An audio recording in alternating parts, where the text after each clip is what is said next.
من الشيطان الرجيم بسم الله الرحمن الرحيم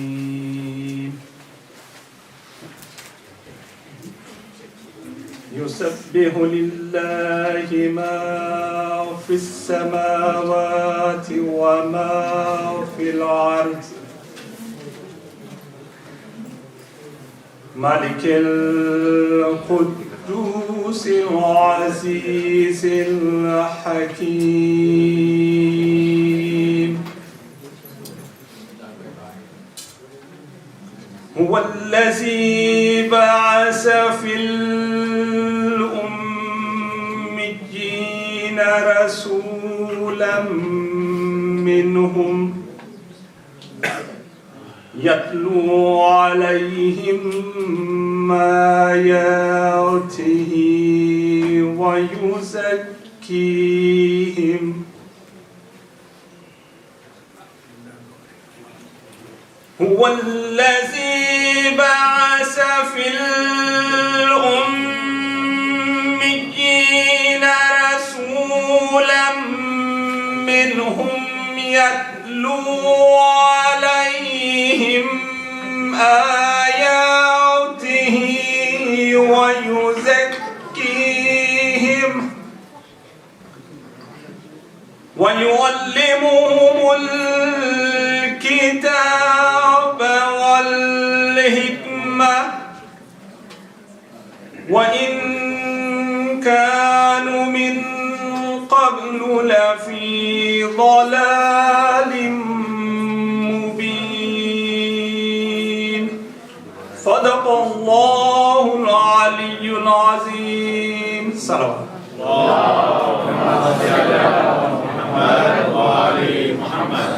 درود بھیجیں محمد و آل محمد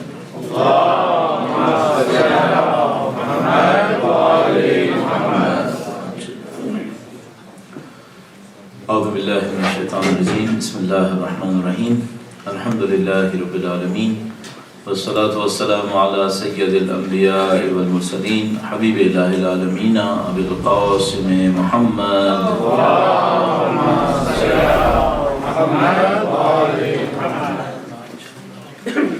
وعلى آله الطيبين الطاهرين سيما بقية الله في الأرضين قال الله تعالى في كتابه الكريم بسم الله الرحمن الرحيم ونريد أن نمن على الذين استضعفوا في الأرض ونجعلهم أئمة ونجعلهم الوارثين ایک بار پھر درود بھیجے گا محمد و آل محمد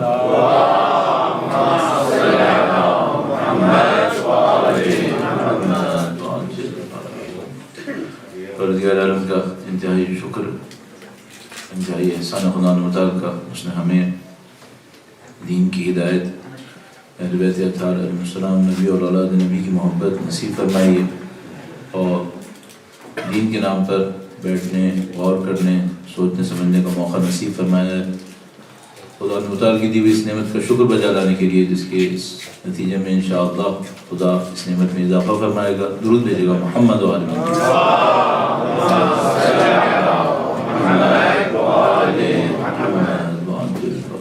شیرشاہ سوری نے جب وہ روڈ بنائی تو اس کے بنانے والے بہرحال انجینئرز ہندوستان کے تھے وہ انجینئرز جو اتنی اچھی روڈ 400 سال 500 سال پہلے بنا گئے وہ کہاں پہ سیکھ رہے تھے یہ فن کہاں سکھایا جا رہا تھا وہ تعلیمی نظام کہاں پہ تھا پھر ایک اور سوال کیجئے گا وہ تعلیمی نظام ختم کیوں ہو گیا کس نے ختم کیا اس تعلیمی نظام کو اور جس نے ختم کیا وہ دوست ہے یا دشمن ہے آپ کو اس طرح کے سوال اٹھانے کا موقع مل جائے تو پھر آپ اپنی قوم کی بہت ساری مشکلات کو سمجھ سکتے ہیں اور اس کو سالو کرنے کے لیے بھی آگے بڑھ سکتے ہیں تو میرا اپنا خیال ہے کہ یہ جو 1860 ایک سمبولک ایئر ہے جس کے اندر ہم مسلمانوں کو یا خاص کر بر صغیر کے رہنے والوں کو شکست ہوئی یورپی طاقتوں کے ہاتھوں یہ میدان جنگ کی شکست اتنی اہم نہیں ہے میدان جنگ کے اندر ایک قوم کو شکست ہوتی ہے یا ایک آرمی کو شکست ہوتی ہے دوبارہ بھی آ جاتے ہیں اس کے پیچھے جو زیادہ اہم مجھے سمجھ میں آتا ہے وہ یہ کہ کوئی ٹیکنالوجی کی شکست ہے جو ہمیں ہوئی ہے ہمیں کسی ٹیکنالوجی کے ذریعے سے شکست دی گئی ہے اچھا اس کو فوراً اپنے ذہن کے اندر لانے کی کوشش کیجیے گا تیزی سے چونکہ ظاہر ہے آپ نے سب نے کہیں نہ کہیں سب کانٹیننٹ کی ہسٹری کو پڑھا ہوگا کہ کون سی ایسی سپیریئر ٹیکنالوجی تھی اس وقت کے یورپینز کے ہاتھوں میں جو انڈینز کے ہاتھوں میں نہیں تھی، جس سے وہ لوگ شکست کھا گئے تھے. صحیح ہے. ٹیکنالوجی کا جو ڈفرینس تھا وہ ایگزیکٹلی کس چیز کے اندر تھا؟ آپ بلڈنگز کے اندر نہیں کہہ پائیں گے. یعنی شاید یہ نہیں کہہ پائے کوئی کہ ہمارے پاس جو قلعے تھے وہ کم مضبوط تھے، ان کے پاس قلعے زیادہ مضبوط تھے. تو مثال کے طور پر ان کے پاس شپس تھیں، پانی کے جہاز تھے، اور ہمارے پاس پانی کے جہاز نہیں تھے. چونکہ جنگیں بہرحال پانی کے جہاز سے نہیں لڑی جاتی ہیں، جنگیں کہیں اور سے لڑی جاتی ہیں. تو ٹیکنالوجی میں کون سی چیز تھی جو ان کے پاس تھی اور ہمارے پاس نہیں تھی؟ میں ایسے ہی ایک گیس کے طور پہ آپ سے عرض کر رہا ہوں. مثال کے طور پہ بعض لوگ کہتے ہیں کہ ان کے پاس توپیں تھیں جو ہمارے پاس نہیں تھیں. اچھا، اگر ان کے پاس توپ تھی تو توپ بنانے میں کون سے ٹیکنالوجی لگتی ہے؟ آپ لوہے کو پگھلاتے ہیں، کیننس یا تو آپ کیسے پگھلاتے ہیں اس کو؟ کون سی ٹیکنالوجی استعمال کرتے ہیں؟ یا اس کے اندر اگر بارود ہوتا ہے تو وہ بارود جو ہے وہ تو دنیا بھر میں سب لوگ استعمال کر رہے تھے، چائنیز 3000 سال پہلے سے استعمال کر رہے تھے. تو کون سی ٹیکنالوجی تھی جو ان کے پاس تھی اور آپ کے پاس نہیں تھی؟ بہرحال میں اس کو یہاں پہ چھوڑ دیتا ہوں. اچھا، جو ٹیکنالوجی ہوتی ہے یہ کسی ایجوکیشنل سسٹم کے اندر بن رہی ہوتی ہے. مثلا انہوں نے میدان جنگ میں ہمیں ہرایا، یہ اتنا کافی نہیں ہے، انہوں نے ٹیکنالوجی سے ہمیں ہرایا تھا. صحیح ہے، یہ بات صحیح ہے.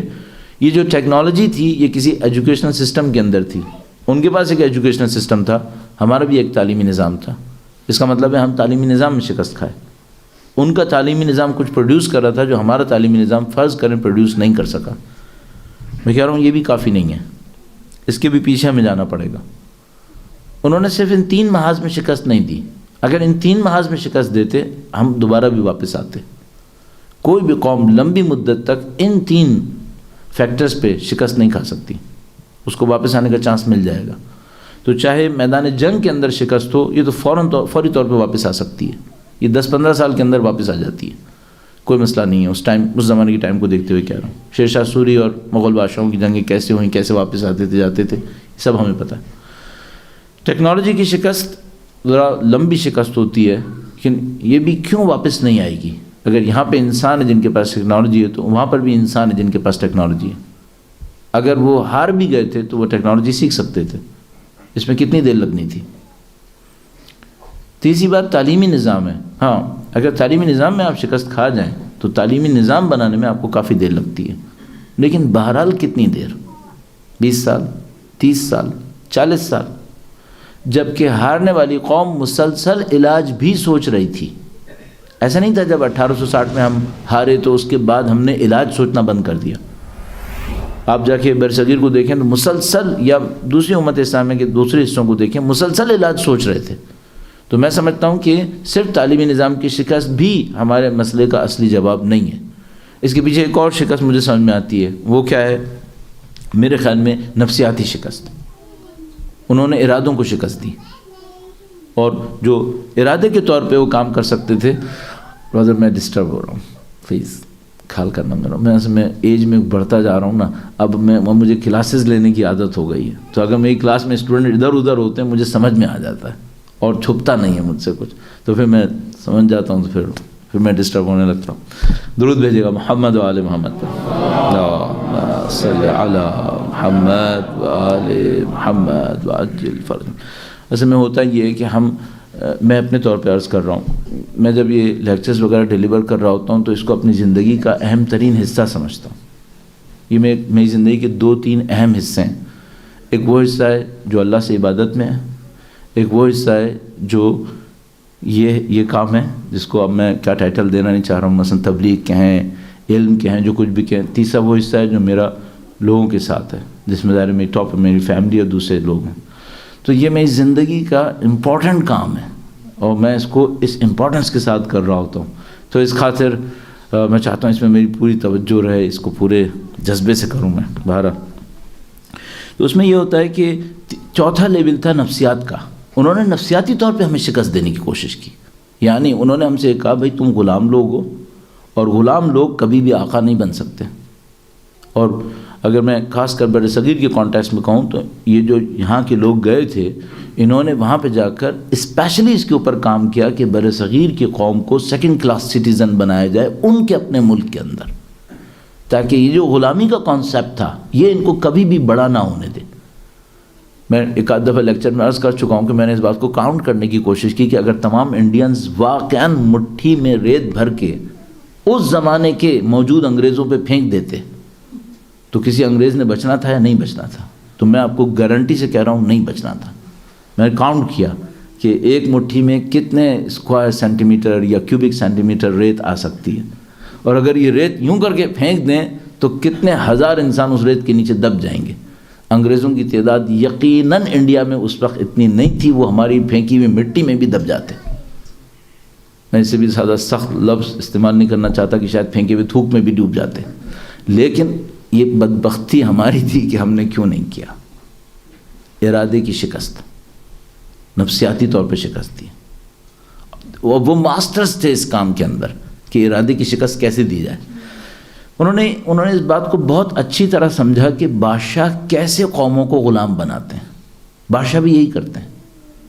بادشاہ اپنے خاندان کو ما فوق العادت، عادت سے بڑھ کر ایک خاندان دکھاتے ہیں، اپنے آپ کو بڑھ کر دکھاتے ہیں، تب سامنے والے ان کے سامنے سر جھکاتے ہیں، اور وہ اپنا مقدر یہ سمجھ دیتے ہیں کہ ہمارا مقدر یہ ہے کہ ہم ان کی غلامی کریں. انہوں نے ہمارے ساتھ نفسیات کے میدان میں شکست دی. یہ شکست بھی کبھی نہ کبھی حل ہو جاتی اگر ایک اور شکست پیچھے نہ ہوتی، اور وہ شکست تھی عقیدے کے اندر. انہوں نے جو ہمارا بلیف کا سسٹم تھا اس کو شکست دے دی. کیا مطلب؟ یعنی ہم قیامت پہ یقین کر رکھتے تھے، اگر رکھتے ہوتے تو یہ شکست ہمیں تنگ نہیں کرتی، ہم اس پہ واپس مقابلے پہ آ جاتے. کچھ ایسا کیا گیا کہ جو یقین کا نظام تھا، سسٹم تھا، آپ کا بلیفز، کائنات کے بارے میں آپ نے جو کچھ سوچا سمجھا تھا، وہ سب بھی انڈر کوسچن چلا جائے. اچھا، اب اگر کسی کو کسی بات پہ یقین نہ رہے تو پھر اس آدمی کا واپس آنا بہت مشکل ہے. اب میں یقین کو پازیٹیو سینس میں صرف نہیں لے رہا ہوں، حتیٰ نیگیٹو میں بھی لے رہا ہوں. مثلا چلو تمہیں آخرت پہ یقین نہیں ہے تو اسی پہ یقین کر لو کہ دنیا کے لیے کچھ کرنا ہے، تو یہ آدمی نسبتاً بہتر حالت میں رہے گا. کس کے مقابلے میں؟ جس کو کچھ نہیں پتا کہ دنیا کے لیے کرنا ہے یا آخرت کے لیے کرنا ہے، یا ان میں سے کس کے لیے کرنا ہے. تو یا تو دنیا کے لیے کر لو تو کم سے کم ایک یقین پہ تو ہو، اور کیا بہتر کہ آخرت کے لیے کر لو تو بہت اچھے یقین پر ہو، تمہارے پاس خدا بھی ہے پھر. لیکن اگر کسی قوم سے یہ یقین ہی ختم ہو جائے، بہت بری صورتحال ہے. پھر اس قوم کی شکست میں کوئی چیز باقی نہیں رہتی، اس کی واپسی کا بھی امکان نہیں ہے.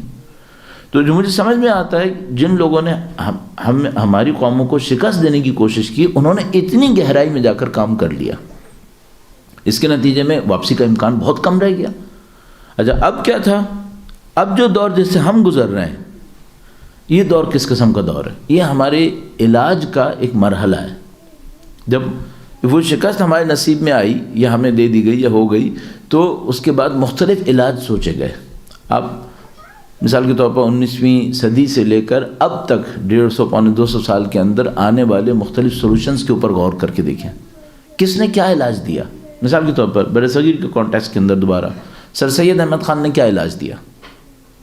اسی طریقے سے مثال کے طور پر جمال الدین، جن کو ایرانی اسد آبادی اور ہم افغانی کہتے ہیں، انہوں نے کیا علاج دیا. مثال کے طور پر اس کے بعد جو مختلف تحریکیں چل رہی تھیں، ان میں کچھ جہادی تحریکیں بھی تھیں، کچھ علمی تحریکیں تھیں، کچھ مذہبی تھے، کچھ مختلف لوگ تھے جو ریاکشنز دے رہے تھے اس مشکل کے اوپر جس میں امت اسلامی مبتلا تھی. ان کے جو سولوشنز تھے وہ کیا تھے؟ مثلا علامہ اقبال خود ایک سولوشن تھا ان کے پاس. یہ کیا تھے؟ بہت بڑا ایک کام ہے، اور ایسے بہت سارے تھیسز اس کے اوپر لکھے جا چکے ہیں. وہ یہ کہ وہ جو استعماری دور کے اوپر ریاکشن تھا مسلمانوں کا، اس ریاکشن میں وہ کس قسم کے علاج تجویز کر رہے تھے.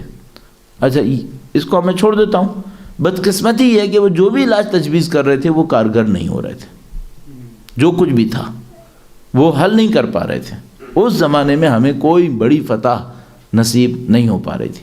البتہ بلو کرنٹ کچھ نہ کچھ ہو رہا تھا، اوپر کوئی چیز سامنے نہیں آ رہی تھی.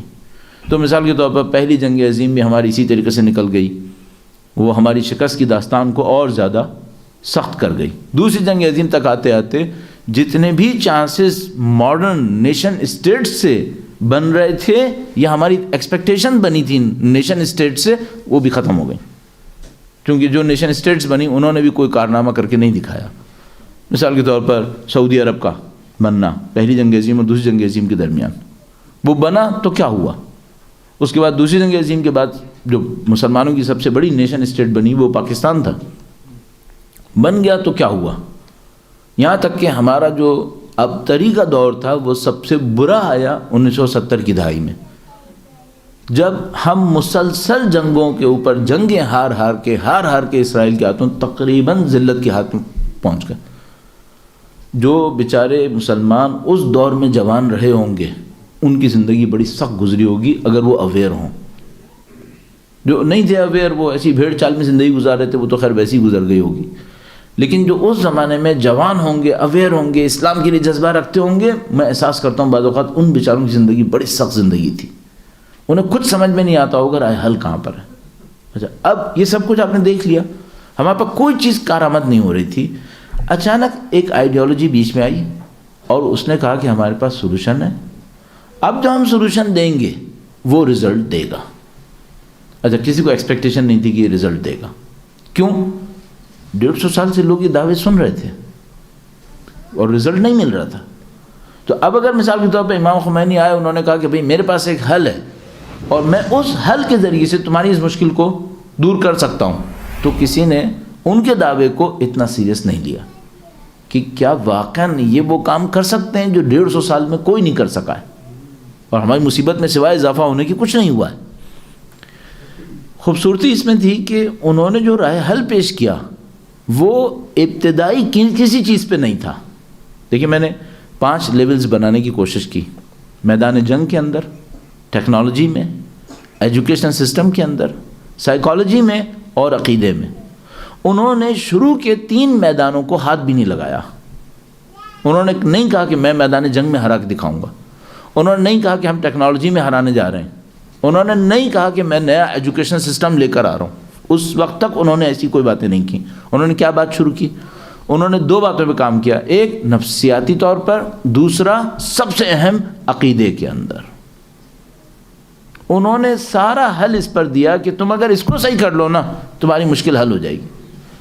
اچھا، کیا امام خمینی نے بتایا تھا کہ جب تم اس کو فالو کرو گے تو 35 سال بعد تمہاری ٹیکنالوجی کیا ہوگی؟ نہیں، انہوں نے صرف یہ کہا کہ قوم مضبوط ہو جائے گی، کس ٹیکنالوجی تک پہنچیں گے نہ انہوں نے بتایا، نہ شاید انہوں نے اس کو بہت زیادہ سوچا ہو کہ ہم کون سی ٹیکنالوجی کے اوپر کام کریں گے۔ کیوں؟ ان کو پتا تھا ٹیکنالوجی خود بخود آئے گی اگر بالکل بیس میں جا کر، روٹس میں جا کر کام صحیح ہو گیا۔ تو انہوں نے جو سب سے زیادہ محنت کی وہ عقائد کے اوپر تھی، عقیدے پہ تھی، اور اس عقیدے کے ساتھ جو انہوں نے محنت کی وہ نفسیات کے اوپر تھی۔ اور نفسیات کے اندر جو سب سے زیادہ امپورٹنٹ پوائنٹ تھا جس کو ہم سے چھینا گیا تھا اور انہوں نے واپس ڈال دیا، وہ کیا تھا؟ وہ تھا اعتماد، اپنے اوپر اعتماد کرو۔ اچھا، ظاہر ہے انسان اسی وقت اپنے اوپر اعتماد کرتا ہے جب اس کے اندر ریئلائزیشن ہوتی ہے اپنے بارے میں، ورنہ وہ اعتماد نہیں کر سکتا۔ تو مجھے یہ لگتا ہے کہ انہوں نے جو کام کیا وہ یہ کہ انہوں نے پورے گیم کو چینج کر دیا، پورے گیم کو چینج کیا۔ اچھا، اب میں نے آپ سے عرض کیا تھا کہ یہ جو گیم چینج کیا انہوں نے 300-400 سال کا کیا یا 1400 سال کا کیا؟ یہاں پہ آ کے میں کہہ رہا ہوں 1400 سال کا کیا۔ انہوں نے صرف یہ نہیں کہا کہ اے لوگو ہم تمہیں ایک نظام دینے والے ہیں، تم اس دور تک پہنچ جاؤ گے جہاں صفوی، عثمانی اور مغل پہنچے تھے۔ انہوں نے یہ نہیں کہا، انہوں نے کہا ہم جس نظام کو فالو کریں گے اس میں امیر المومنین کے دور کی طرف واپس جائیں گے ہم۔ تو انہوں نے 300 سال پہلے واپسی کا وعدہ نہیں کیا، انہوں نے کہا کہ ہم 1400 سال پہلے پہ جائیں گے، وہاں پہ جائیں گے جہاں ہمیں پہنچ جانا چاہیے تھا۔ اور الحمدللہ رب العالمین ان کے کام کی مہارت یہ تھی کہ اس نے ہمیں رزلٹ دینا شروع کر دیا۔ اب جو کچھ ہوا وہ ایک جنگ تھی۔ ظاہر ہے جب انہوں نے یہ اعلان کر دیا، انہوں نے اپنا سلوشن دے دیا، اور اس سلوشن کو پہچاننے والوں نے یقیناً پہچان لیا ہوگا کہ بھئی اب تک جو کچھ چیلنجز ہمارے پاس 150 سال میں آئے تھے مسلمانوں کی طرف سے وہ اتنے بڑے چیلنج نہیں تھے، یہ ٹو دا پوائنٹ ہے اور اس میں طاقت ہے کہ یہ معاملے کو ختم کر سکتا ہے۔ تو انہوں نے پھر وہی کام شروع کیا جو انہوں نے پہلے سے کرنا تھا، پھر دوبارہ سے اسی کے خلاف وہی سب کچھ شروع کیا۔ وہ کیا مطلب؟ پھر دوبارہ میدان جنگ۔ وہ ہم اس فیز کے اندر ہیں اب، مجھے لگتا ہے کہ وہ میدان جنگ کر چکے ہیں، بنا چکے ہیں، ارادوں کو شکست دینے کی کوشش کر چکے ہیں، اب وہ آخری میدان کی طرف آ رہے ہیں. میری انڈرسٹینڈنگ اس بات میں یہاں پہنچ رہی ہے. وہ یہ کہ ہم جو مسلمانوں کی طرف سے جو کوشش ہوئی ہے آخری 30-35 سال کے اندر اسلام کے ریوائول کے لیے اور امت اسلامیہ کے احیاء کے لیے، وہ ایک سیریس ایفرٹ تھی. اس سیریس ایفرٹ کو انہوں نے آئیڈینٹیفائی کیا کہ ہاں یہ مسئلہ سخت ہے اور یہ ان کے گیم کو خراب کر سکتا ہے. تو انہوں نے اس کے خلاف جتنی بھی طاقتیں استعمال کر سکتے تھے انہوں نے طاقتوں کو استعمال کیا. تو مثال کے طور پر 3 میدان کے اندر انہوں نے اپنی طاقت کو استعمال کیا. نمبر 1 میدان جنگ اور سیاست کے اندر بھرپور کوشش کی کہ جنگ اور سیاست کے میدان میں اس نظام کو، اس فکر کو، آئیڈیالوجی کو شکست دے دیں. دوسری جو کوشش تھی وہ ٹیکنالوجی اور اکانومی کے اندر تھی کہ اگر اس کے ذریعے سے شکست نہ ہو تو اس کے ذریعے سے شکست ہو جائے، ٹیکنالوجی کے ذریعے سے اور معیشت کے ذریعے سے. اور تیسرا جو میدان ہے وہ میرے خیال میں ثقافت اور عقیدے کا ہے. ثقافت اور عقیدے کی جنگ. میرا اپنا یہ خیال ہے یہ تینوں فیزز ہمیں بہت آسانی سے سو کالڈ میٹیریل ویسٹ کے، میں اس کے اس ٹرمنالوجی کے استعمال میں تھوڑا سا احتیاط کرتا ہوں. پہلے ویسٹ کہتا تھا تو اس میں کسی نے مجھے صحیح کہا کہ ویسٹ میں بہت چیزیں پازیٹیو بھی ہو سکتی ہیں، تو اب میں اس کو میٹیریل ویسٹ استعمال کر رہا ہوتا ہوں تاکہ یہ بات آئیڈینٹیفائی رہے کہ ہاں بھائی ٹھیک ہے ویسٹ میں پازیٹیو چیزیں ہیں لیکن میٹیریل ویسٹ کی بات ہو رہی ہے. جو میٹیریل ویسٹ تھا اس نے پہلے جنگ اور سیاست کے میدان میں حملہ کیا، اس کے بعد ٹیکنالوجی اور معیشت اکانومی کے اندر حملہ کیا، دونوں میرا کامیاب نہیں ہوئے. اب جو حملہ ہے وہ ثقافت اور عقیدے کا ہے. اچھا، یہ جو ثقافت اور عقیدے کا حملہ ہوتا ہے اس کے اندر خوبی یہ ہوتی ہے کہ یہ جنگ کے نام پہ نہیں ہوتا، یہ دوستی کے نام پہ ہوتا ہے. اس میں جو حملہ ہوتا ہے وہ یہ کہہ کے نہیں ہوتا کہ میں تمہارا دشمن ہوں، اس میں جو ہوتا ہے وہ دوست بن کے کیا جاتا ہے، ہمدرد بن کے کیا جاتا ہے. اور یہ بہت پرانا گیم ہے، ہم جانتے ہیں کس طریقے سے دنیا کی قوموں کے ساتھ یہ گیم کیا جاتا ہے اور اب یہ گیم یہاں پہ ہو رہا ہے. تو یہ جو آپ اور میرے سامنے اس وقت صورتحال بنی ہوئی ہے، مثال کے طور پر یمن کے اندر، مثال کے طور پر عراق میں IS کے ذریعے سے، میرا اپنے یہ خیال ہے کہ یہ میدان جنگ نہیں ہے. میرا اپنے یہ خیال ہے جنگ تو آپ کہیں گے جنگ تو آبویسلی جنگ تو ہو رہی ہے، لوگ مر رہے ہیں بالآخر وہاں پہ، ہے تو صحیح، لیکن یہ جو تھریٹ ہے ان لوگوں کی طرف سے یہ میدان جنگ کا نہیں ہے. یہ جو اصلی تھریٹ ہے یہ کلچر کا ہے، یہ فلسفی کا ہے، یہ ہمارے دین کو بدنام کرنے کی کوشش ہے. یعنی میرا اپنے یہ خیال ہے 25-30 ہزار یا 40 ہزار IS کے ان سربراہوں کے اندر اتنی طاقت نہیں ہے کہ وہ ایران کو شکست دے سکیں. قطعاً کوئی طاقت نہیں ہے ان کے اندر. میرا اپنے یہ خیال ہے کہ ان کے اندر قطعاً اتنی طاقت نہیں ہے کہ وہ کربلا تک پہنچ سکیں. قابل تصور نہیں ہے میرے جیسے کے لیے. مسئلہ یہ نہیں ہے کہ وہ کربلا تک پہنچ سکتے ہیں یا نہیں پہنچ سکتے، مسئلہ صرف یہ ہے کہ آیا ان کے ذریعے سے دین بدنام ہو سکتا ہے یا نہیں ہو سکتا. ہاں یہ ہو سکتا ہے. بس جنگ ثقافت کی یہاں پہ، اور اس خاطر ان کا پروپیگنڈے کا ٹول بہت اسٹرانگ ہے. ان کے پاس کوئی بڑے میزائلز نہیں ہیں، ان کے پاس جو ویپنری ہے وہ بہت ہی انیشیل ہے. میرا اپنے خیال ہے کہ ہم ملٹری کے مقابلے میں ایک ریگولر ملٹری کے مقابلے میں ان کی اسٹرینتھ کو نہیں دیکھ رہے، میرا اپنے خیال ہے. لیکن ان کا جو اصلی مسئلہ ہے ان کا حربہ اسلحہ نہیں ہے، ان کا حربہ فکر ہے. تو اور وہ بھی خراب کرنا کسی فکر کو، آپ جانتے ہیں کسی فکر کے صحیح ہونے کو ثابت کرنا بہت مشکل ہوتا ہے، لیکن کسی کی فکر کو غلط ثابت کرنے کے لیے اس کے حامی بن کر غلط ثابت کرنا کوئی مشکل کام نہیں ہوتا. اور یہی وہ کوشش جو یہاں پہ کی جا رہی ہے. تو ہمارے سامنے دنیا کا ایک ایسا معاملہ ہے. اچھا، اب یہاں پہ جو جنگ ہے وہ اس طرح سے ہو رہی ہے، جو مجھے سمجھ میں آتا ہے وہ یہ کہ میرا اپنے یہ خیال ہے کہ دشمن ٹیکنالوجی اور اکانومی کی جنگ میں اپنی شکست مان چکا ہے. وہ لوگ ٹیکنالوجی اور اکانومی کے اندر اب نہیں جیت پائیں گے. وہ اس بات کو تسلیم کر چکے ہیں. میرا اپنے خیال ہے کہ ہاں یہ میدان شکست نہیں دے سکتے ہمیں. وہ اس بات کو تسلیم کر چکے ہیں کہ کنونشنل میدان جنگ میں وہ شکست نہیں دے سکتے. وہ اس بات کو تسلیم کر گئے. میرا اپنا یہ خیال ہے کہ اگر میٹیریل ویسٹ کے پاس میدان جنگ میں آ کر شکست دینے کی طاقت ہوتی تو 35 ایئرز نہیں لگنے تھے، یہ 40 ایئرز نہیں لگنے تھے، یہ پہلے 10 سال کے اندر ہی ہو چکا ہوتا. وہ سب سے آسان تھا ان کے لیے. تو وہ اس بات کو تسلیم کر رہے ہیں. میرا اپنے خیال ہے کہ وہ اس طرح نہیں کر پائیں گے، لہذا موڈ چینج ہوا ہے. اور یہ جو کمپرومائز ہوا ہے یا P5+1 کا جو کچھ ایگریمنٹ ہوا ہے، میرا اپنے خیال ہے یہ 3rd فیز کی ایک علامت ہے، نہ کہ پہلے اور دوسرے کی۔ میرا اپنا یہ خیال ہے کہ اب وہ اس بات کو تسلیم کر رہے ہیں کہ ہمیں دوست بن کر ثقافت اور عقیدے کے اوپر کام کرنا پڑے گا، اور اس کے کچھ ریزلٹس آپ کو فوری طور پر نظر بھی آئیں گے۔ جو پہلا ٹیسٹنگ پیریڈ تھا یا گراؤنڈ زیادہ بہتر میں کہوں گا، وہ یہ انتخابات تھے جو کل ہوئے، بلکہ پرسوں ہوئے ایران کے اندر، اور اس کے ریزلٹس جیسے جیسے آپ کے سامنے آئیں گے تو آپ اس میں بہت ساری چیزوں کو بہت خطرناک بھی دیکھ پائیں گے، میرا اپنا یہ خیال ہے۔ اور اس کے خطرے کو دیکھنے کے بعد پھر آپ اس بات کو دیکھیے گا کہ فلسفے، ثقافت اور عقیدے کی جنگ جب سیاست کے میدان میں اترتی ہے تو وہ کام کیا کر رہی ہوتی ہے۔ یہ ان لوگوں کے لیے لمبی مدت کی جنگ ہوگی۔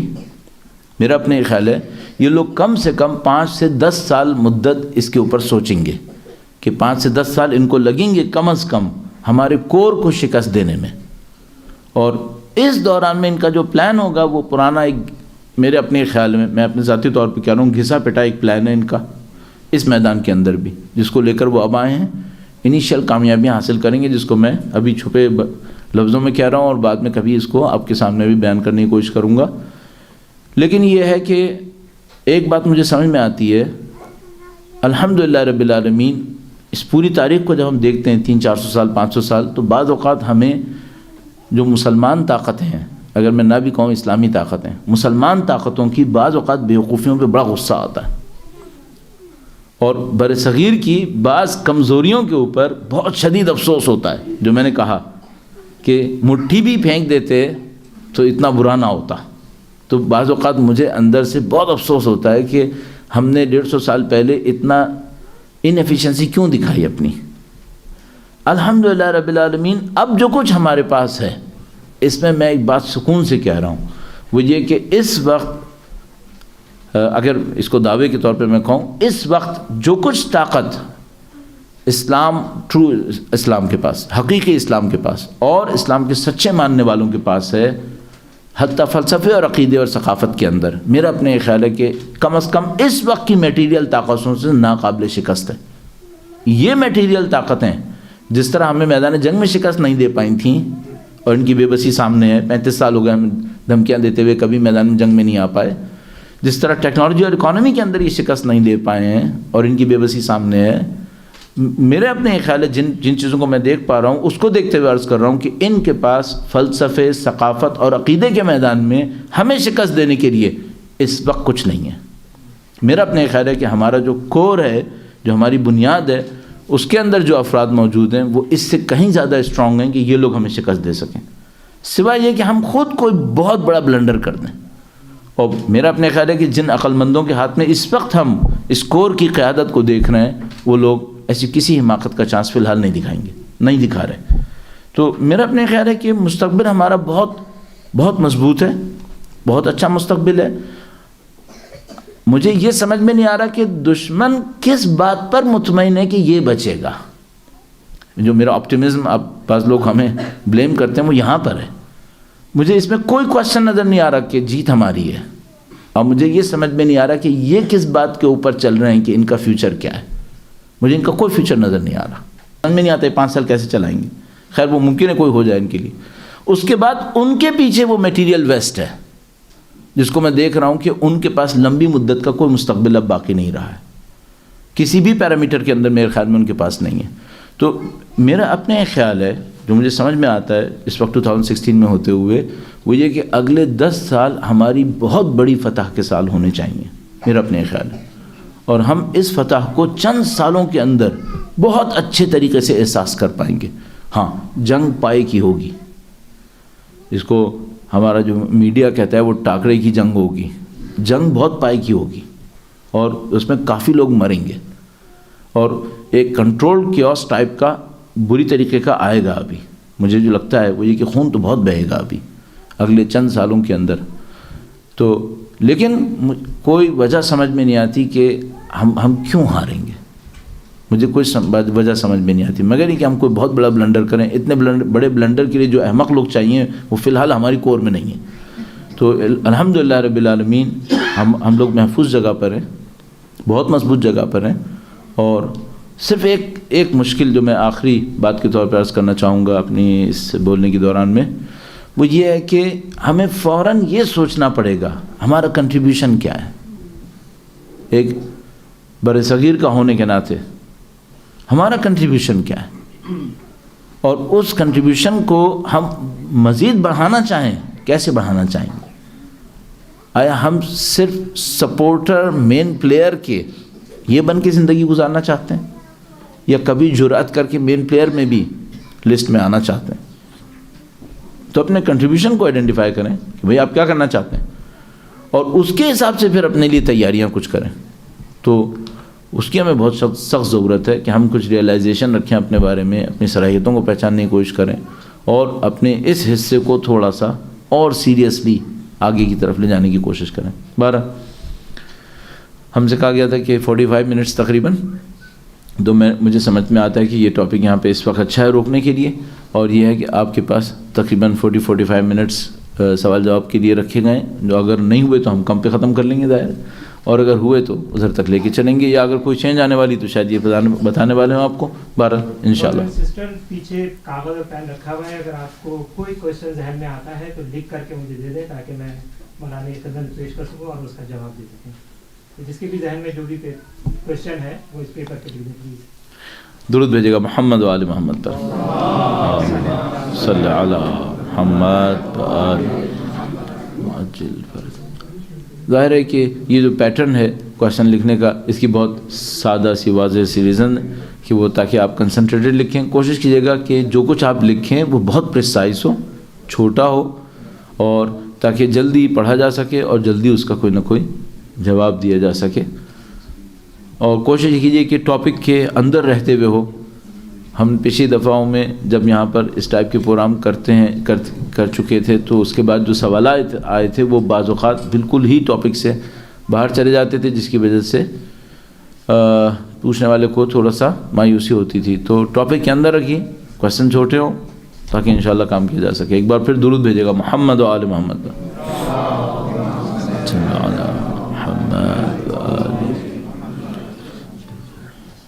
ہاں، جو انہوں نے اس میں ایک سوال نہیں ہے، یہ ایک نیوز کے طور پر ہے جو ابھی میں یہاں پہ آنے سے پہلے پڑھ چکا ہوں، اور اس میں لکھا ہے کہ 30 seats won in Tehran all reformist.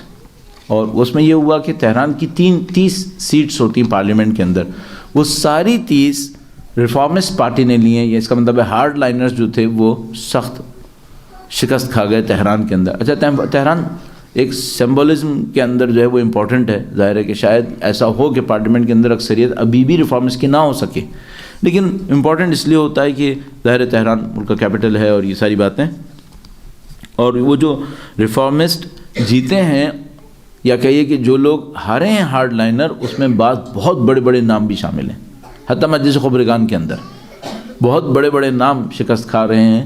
اور ابھی میں اس وجہ سے نہیں کہنا چاہ رہا کہ ایک تو یہ کہ میں نیوز اینکر نہیں ہوں کہ میں خبریں دیتا پھروں، دوسرا یہ کہ ابھی ریزلٹس جو ہیں وہ فائنلائز نہیں ہوئے ہیں. اگر میں کوئی بات کہہ دوں اور وہ نہ ہوئی تو پھر کیا ہوگا.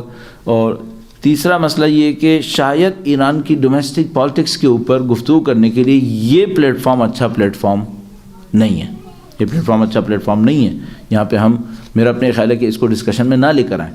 لیکن میرا جو تبصرہ اس کے اوپر ہے وہ وہی ہے جو میں نے ابھی آپ کی خدمت میں عرض کیا، کہ جن لوگوں نے یہ گیم پلان کیا ہے آخری اسٹیج ثقافت، فلسفے اور عقیدے کی جنگ کا، ان کو ابتداً کامیابی ہوگی، وہ شروع میں کامیابیاں لیں گے. اچھا، یہ بھی کوئی نئی چیز نہیں ہے. اچھا، پھر آپ کہیں گے کہ اگر وہ کامیابیاں لیں گے اور یہ ساری شکست ہارڈ لائنرز کو ہو سکتی ہیں تو پھر آپٹیمزم کس بات کا؟ آپٹیمزم اس بات کا ہے کہ جن لوگوں کے ہاتھ میں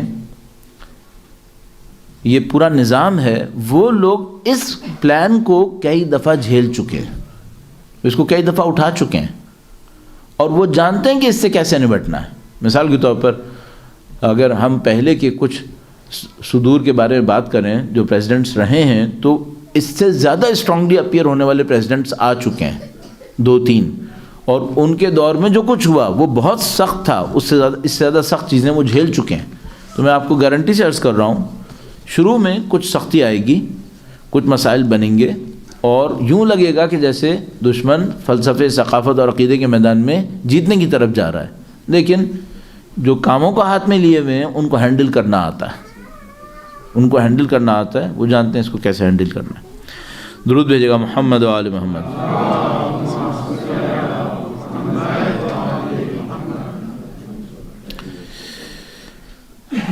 انہوں نے کہا کہ کور کی جو ڈیٹیلز ہیں اس کو تھوڑا سا زیادہ بیان کر دیں۔ یہ جو کور ہے جس کو میں نے کہا کہ وہ مسائل کو اپنے ہاتھ میں لیے ہوئے ہے، یہ جو کور ہے یہ وہ اسلامسٹ گروپ ہے جس نے صرف نماز پڑھنا نہیں سیکھی ہے، اس نے اپنے دین کو بندگی کی حد میں پہچانا ہے۔ یہ گروپ سب سے امپورٹنٹ ہے۔ ہم میں سے کچھ مسلمان ہوتے ہیں، اللہ کے بندے نہیں ہوتے، کچھ ہوتے ہیں جو اللہ کے بندے بنتے ہیں، اور یہ جو بندہ بننے کا عمل ہے سب سے سخت عمل ہمارے دین کے اندر یہی ہے، عبدہ و رسولہ، سبحان الذی اسری بعبدہ لیلا من المسجد الحرام۔ عبد بننا سب سے امپورٹنٹ ہے۔ تو مجھے یوں لگتا ہے کہ یہ جو کچھ عمل گزرا آخری 40-45 سال میں، اس میں کچھ لوگوں نے عبودیت کو حاصل کیا ہے۔ یہ جو بندے بنے انہوں نے بندگی کے عمل کو جاری کیا ہے۔ ایک مثال لے لیتے ہیں، مثال کے طور پر ایت اللہ بہجت بندگی خدا میں آگے بڑھے اور اس بندگی کو لوگوں کی طرف پیش کر دیا، جس کے نتیجے میں بہت سارے لوگوں نے بندگی کے سفر کو طے کرنے کی کوشش کی۔ کتنے لوگوں کو انہوں نے انسپائر کیا ہوگا کہ اسپریچویلٹی کی طرف جائیں۔ اسی طریقے سے خود امام خمینی کہ جنہوں نے بندگی کا ایک مرحلہ گزارا اور بندوں کو دعوت دی کہ وہ میدان عمل کے اندر آئیں۔ تو مجھے اس بات کا یقین ہے کہ جو کور جس کو میں کہہ رہا ہوں اس کے اندر کچھ اللہ کے انتہائی مخلص توانائیاں رکھنے والے بندے ہیں، وہ اپنے معاملے کو سمجھتے ہیں اور ان مسائل کو جھیلنا ان کے لیے بہت آسان ہے اگر وہ اس بندگی کے اندر رہتے ہیں۔ اچھا، ایک اور مسئلہ ہے وہ یہ کہ یہ لوگ سلپ کیوں نہیں کریں گے؟ ہر آدمی کہیں نہ کہیں سلپ کر جاتا ہے، تو یہ جو کور ہے مجھے اس کے اوپر اتنا یقین کیوں ہے کہ یہ اپنے میدان کو چھوڑ دے، مثلا کیوں نہیں چھوڑے گا؟ میرے نزدیک کیوں اتنا یقین ہے؟ چونکہ میں یہ دیکھتا ہوں کہ جن مشکلات میں یہ بندگی پہ رہے ہیں اس سے کہیں زیادہ تھی، جس میں یہ لوگ بندگی کے اوپر باقی رہے، انہوں نے خدا پہ اعتماد کو نہیں چھوڑا ہے، اپنی صلاحیتوں کے بارے میں ان کو کبھی شک نہیں ہوا ہے، تو یہ کوئی مسئلہ نہیں ہوگا پھر جو اب کچھ ہمارے سامنے کوئی بہت بڑا مسئلہ بنے گا۔ تو معاملہ ٹیکنالوجی کا میرا اپنے خیال نہیں ہے، معاملہ اکانومی کا نہیں ہے، معاملہ حتیٰ میدان جنگ کا بھی نہیں ہے، معاملہ سب سے زیادہ اہم عقیدے اور ثقافت کا ہے، اور اس میں لوگ مضبوط ہیں۔ جب تک اس میں مضبوط ہیں بہت سارے کام سنبھالے جا سکتے ہیں۔ درود بھیجے گا محمد و آل محمد۔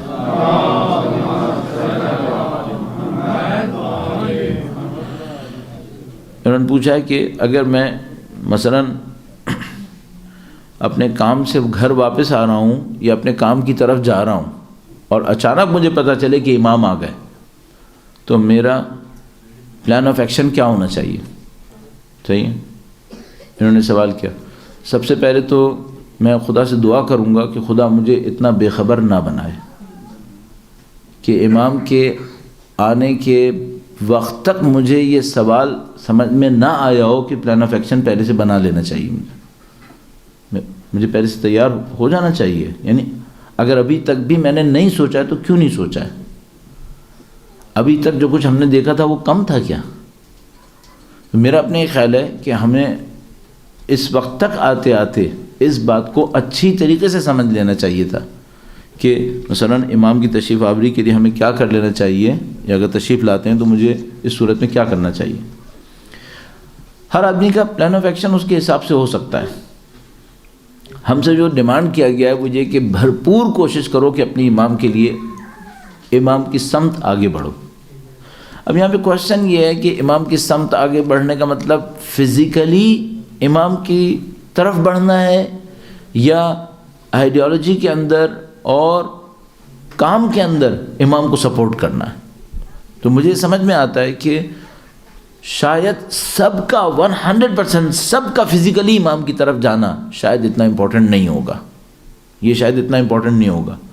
اس سے زیادہ امپورٹنٹ یہ ہوگا کہ جتنی ضرورت امام کو فزیکل لوگوں کی ہے وہ وہاں پہ پہنچے ہوئے ہوں، اور جتنا امام کو ضرورت لوگوں کو اپنے محاذ پہ رہ کر کام کرنے کی ہو وہ کام کر رہے ہوں.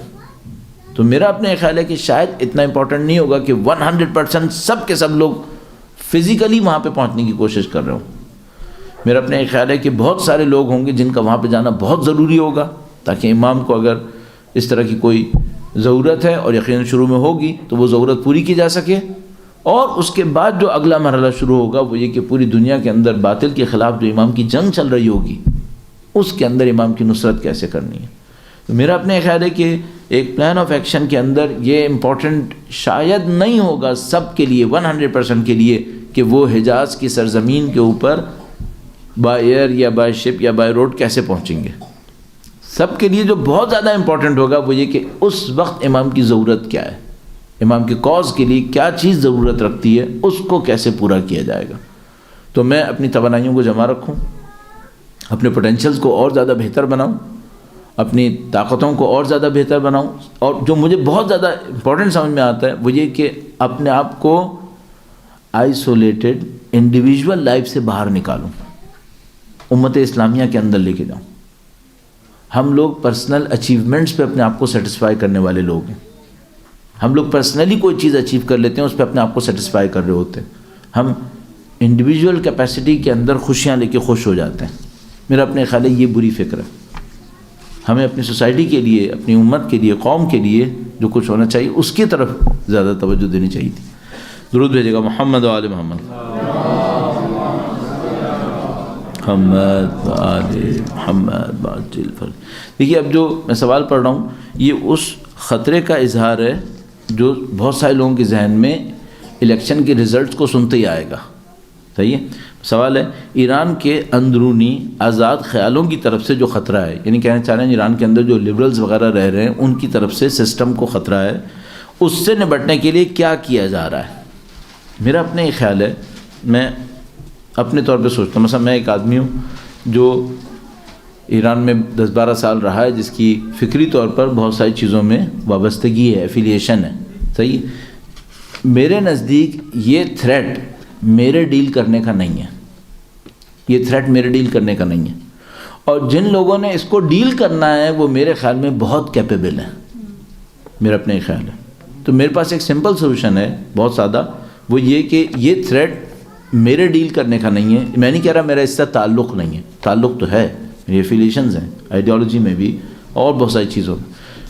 ان کے ساتھ یہ تھریٹ میرے لیے بھی ہے لیکن یہ میرے ڈیل کرنے کا نہیں ہے. اور جن لوگوں نے اس کو ڈیل کرنا ہے وہ میرے خیال میں بہت کیپیبل لوگ ہیں. صحیح ہے. میرا اپنے خیال ہے آپ اور میں اس معاملے پر پریشان ہونے کے بجائے اپنے آپ کو صحیح کر لیں. میرا اپنے خیال ہے اس معاملے پہ آپ بہت زیادہ پریشان مت ہوں. اس میں پہلی بات تو یہ کہ آپ کچھ کر نہیں سکتے, تو جو کچھ آپ کر سکتے ہیں وہ جو جہاں پہ بھی کر سکتے ہیں اس کے اوپر زیادہ کنسنٹریٹ کر لیں. تو ہم میں سے بہت سارے دوست احباب, ہم لوگ مذاق میں کہتے ہیں, ان کو سب یاد ہوتا ہے کہ ایران کی کون سی منسٹری میں کون سا منسٹر بیٹھا ہے, وہ نماز پڑھتا ہے یا نہیں پڑھتا, اپنے حالات کو بالکل نہیں جانتے.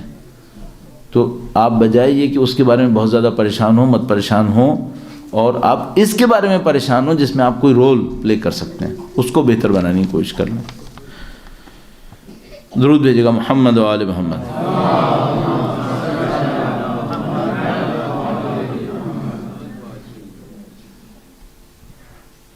ہاں, یہ سوال جو ہے وہ بھی لب لباب یہی ہے کہ امام کی تشریف لانے کے لیے ہمیں کیا تیاری کرنی چاہیے.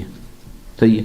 اچھا, یہ سوال آپ جانتے ہیں کہ میرے خیال میں 15-20 سال 30 سال میں اگر کوئی ایسے سوالوں کی لسٹ بنائے تو یہ ٹاپ پہ ہوگا. تیاری کیا کرنی چاہیے, کیا تیاری کرنی چاہیے.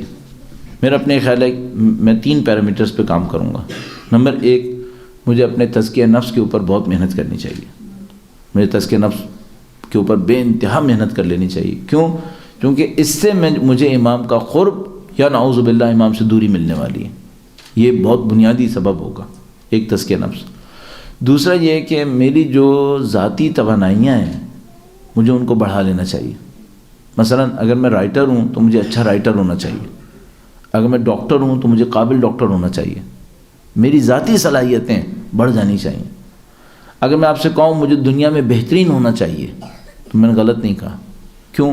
کیونکہ میں بہترین کی خدمت کے لیے اپنے آپ کو تیار کر رہا ہوں, تو مجھے بہترین ہونا چاہیے. ورنہ میں کیسے اس کی خدمت کر سکوں گا. تیسری بات جو مجھے سمجھ میں آتی ہے، مجھے کنٹریبیوشن کرنا چاہیے، میرا کوئی سوسائٹی میں کنٹریبیوشن ہونا چاہیے. ایک آدمی جو 2 کلومیٹر نہ بھاگا ہو وہ 40 کلومیٹر کی دوڑ نہیں بھاگ سکتا. اگر میں امام کے لیے جان دینے کی بات کر رہا ہوں اور ابھی کچھ کنٹریبیوٹ نہیں کر رہا تو میں جان کہاں سے دوں گا؟ میں کچھ بھی نہیں دوں گا پھر، نعوذ باللہ تعالیٰ.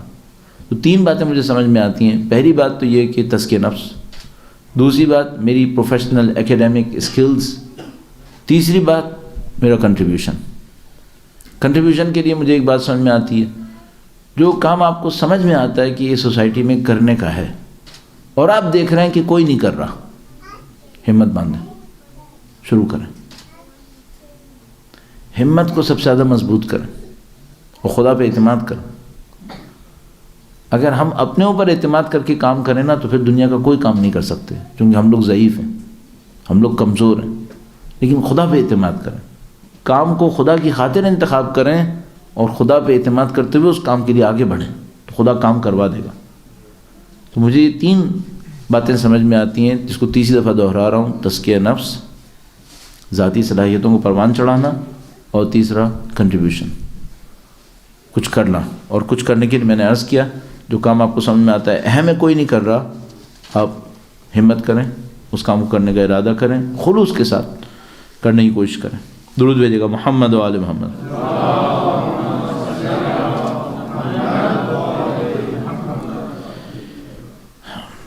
یہ سوال ہے، کیا امام خمینی کی تحریک احیاء اسلام، تحریک احیاء اسلام ناب، بہت لمبا اضافہ، سید جمال الدین اسد آبادی ایکچولی اور علامہ اقبال کی فکر کا نتیجہ تھی؟ یعنی انہوں نے پوچھا کہ جو امام خمینی نے تحریک چلائی کیا وہ جمال الدین اسد آبادی اور علامہ اقبال کی جیسی فکر کا نتیجہ تھی، یا ان کا آپس میں کوئی تعلق تھا؟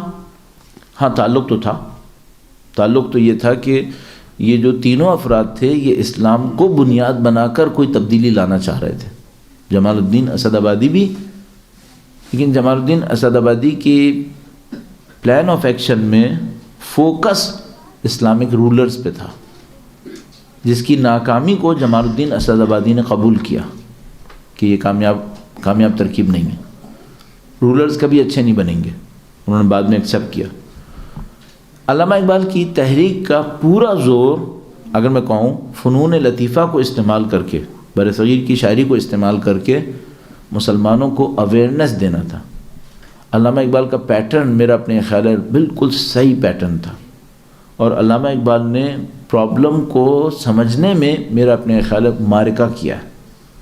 اور وہ جو ان کا کانسیپٹ تھا خودی کا، وہ بالکل جا کر اس نفسیاتی جنگ پہ ہاتھ رکھتا ہے جو ہماری انالیسس میں 4تھے لیول کی جنگ تھی. انہوں نے خودی پہ ہاتھ رکھا. اور 5ویں لیول میں عقیدے کو علامہ اقبال نے مسلسل ٹچ کیا. مسلمان، خدا، رابطہ، خودی، راز و نیاز، یہ علامہ اقبال کی شاعری کی مین پیرامیٹرز تھے. میرا اپنے خیال ہے علامہ اقبال معاملے کو سمجھنے والے انسان تھے. صرف ایک مشکل تھی، علامہ اقبال مذہبی رہنما نہیں تھے. اور یہ جو مشکل ہے، یہ میں پاکستان کے انقلابی لبرل سے بھی کہتا ہوں کہ دیکھو تم کتنے بڑے انقلابی ہو، لیکن ایک بات یاد رکھنا، یہ پاکستان ہے، یہاں مذہب کے ذریعے سے تبدیلی آ سکتی ہے، بلا مذہب نہیں آ سکتی. کتنا ہی زور مار لو تم، بلا مذہب تبدیلی نہیں لا سکو گے. اور جب مذہب کے لیے تبدیلی لانے لگو گے نا تو تمہیں وہی مولوی چاہیے جو تمہیں بالکل برے نہیں لگتے، بالکل اچھے نہیں لگتے تمہیں. اب تمہارے پاس 2 راستے ہیں، یا تم مولویوں سے لڑتے رہو اور تمہیں کبھی رزلٹ نہیں ملے گا، یا مولویوں کو صحیح کر لو جو تمہارے خیال میں قابل صحیح نہیں ہے، تو پھر خود مولوی بن جاؤ. پھر ایک تمہارے پاس راستہ یہی ہے. تو میرا اپنے خیال ہے کہ یہ پاکستان ہے، بر صغیر ہے، دین ان کی جڑوں کے اندر ہے. چونکہ دین ان کی جڑوں کے اندر ہے، کوئی غیر دینی عمل ان کو کامیابی کی طرف نہیں لے جا سکے گا. علامہ اقبال کے اندر پرابلم یہ تھی کہ انہوں نے تشخیص تو بالکل صحیح دی، لیکن جو پوزیشن ان کے ہاتھ میں ہونی چاہیے تھی وہ صرف شاعری ان کو نہیں دے سکتی تھی. ہاں مجتہد اور اجتہاد وہ امام خمینی کو پوزیشن دے رہا تھا. دوسری بات تھی اب میں تبصرہ ہی کر رہا ہوں. دوسری بات، جمال الدین افغانی کو تو بالکل نکال دیجئے، اسد آبادی کو، چونکہ ان کا تو پلان آف ایکشن ہی غلط تھا. وہ رولرز کے اوپر کام کر رہے تھے جس کو انہوں نے خود ایکسیپٹ کیا کہ وہ کام صحیح کام نہیں تھا. علامہ اقبال میں ایک اور پرابلم تھی، اسلامک آئیڈیالوجی کی جو ڈیپتھ امام خمینی جیسے کے پاس تھی، اس کا شاید 10% بھی علامہ اقبال کے پاس نہیں تھا. علامہ اقبال بہت چاہتے تھے دین اسلام کو، لیکن دین اسلام کی جو ڈیپتھ ان کے جیسے کے پاس ہونی چاہیے تھی، اس تک پہنچنے کے ایکیڈیمک ریسورسز ان کے پاس نہیں تھی. انہوں نے جرمنی سے فلسفی میں پی ایچ ڈی کیا تھا.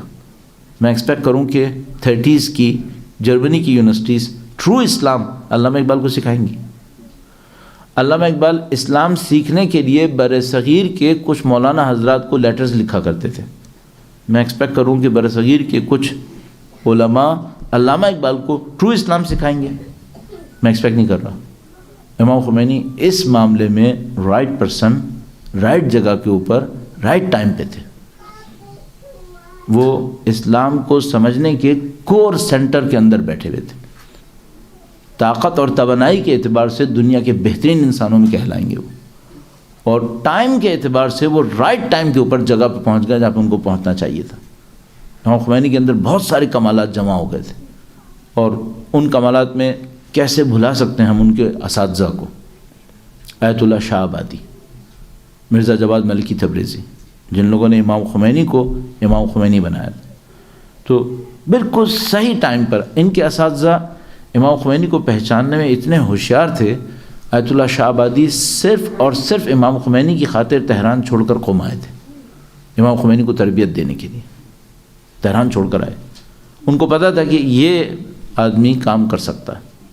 تو میرا اپنا ایک خیال ہے کہ کوئی مقابلہ نہیں ہے ان تینوں کا ایک دوسرے سے.